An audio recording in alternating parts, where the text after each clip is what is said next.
हे बघ इथे खास खुईलीचा वेल आहे, कवच बीज किंवा कपी कच्चू म्हणतात. चुकून पण उत्साहात त्याला हात लावू नका, कारण प्रचंड खाज येते त्याला. जी काही कुस आहे, लव आहे, तर त्याने प्रचंड खाज येते. याच्यामध्ये असणाऱ्या बिया ज्या आहेत त्या अर्धांगवात आणि कंपवातामध्ये खूप चांगला गुण येतो त्याचा एक औषध बनवतो आपण. रोहिश गवत, उडीद डाळ, एरंड मूळ, कवच बीजाची पावडर आणि रासना असं एक जे आपलं औषध आहे कंपवातारी म्हणून, तर त्याचा पार्किन्सन्स मध्ये खूप चांगला गुण येतो.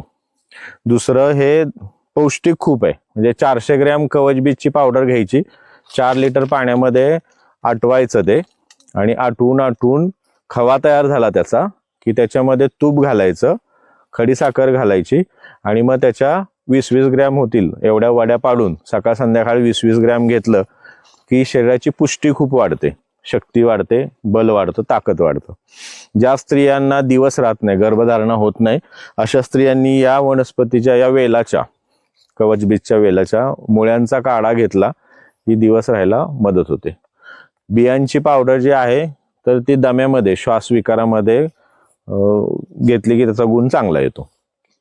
तर हे ओरिजिनल कवच बीज आहे. बाजारात जे मोठ्या पांढऱ्या बिया मिळतात ना, तर ते कल्टिवेटेड कवच बीज येतो.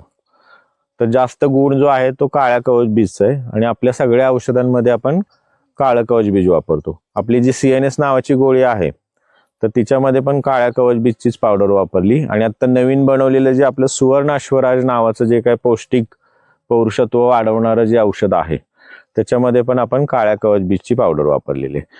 याने जेनायटल ऑर्गन्सचा ब्लड सप्लाय चांगला वाढतो.